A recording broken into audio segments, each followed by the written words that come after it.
Hello बच्चों, चलिए प्रश्न को पढ़ते हैं। जब कैल्शियम के एक यौगिक ए में जल मिलाया जाता है तो विलयन में यौगिक बी बनता है।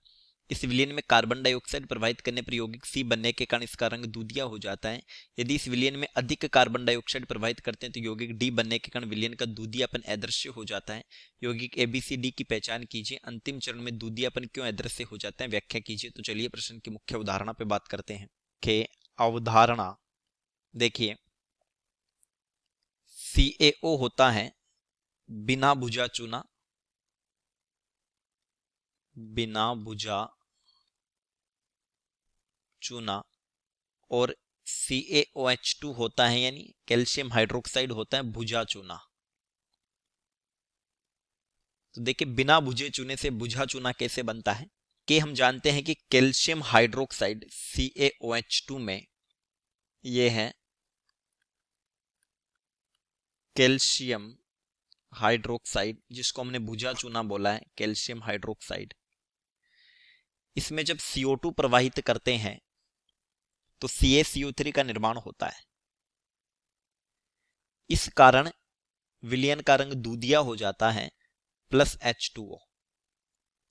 यानी हम कह सकते हैं कि जो C होगा वो कैल्शियम कार्बोनेट होगा और B जो होगा वो कैल्शियम हाइड्रोक्साइड होगा। अब भुजा चूना बनाने के लिए बिना भुजे चूने की क्रिया जल से करवाते हैं, यानी पानी डालने पर भुज जाता है। तो A हो जाएगा CaO, ये हो गया A calcium oxide plus H2O, तो ये बनेगा B CaOH2, ये हो गया B प्लस ऊष्मा बाहर निकलती है।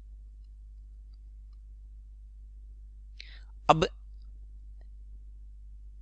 और अधिक CO2 प्रवाहित करते हैं दूधिया में तो ये रंग गायब हो जाता है। देखिए, तो ये हमारा विलयन बना। इसमें अगर CO2 की वृहद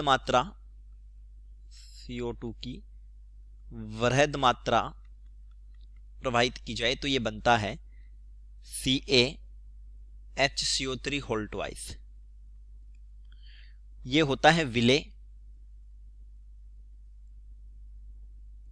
और ये गर्म होकर बदल जाता है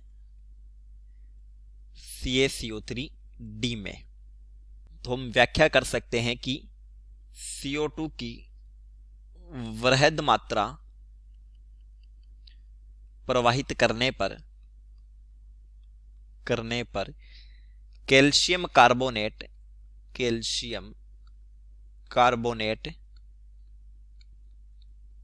CaCO3 निर्माण के कारण दूधिया रंग गायब हो जाता है। दूधिया रंग गायब हो जाता है। तो चलिए, उम्मीद करता हूं प्रश्न समझ आया होगा। धन्यवाद।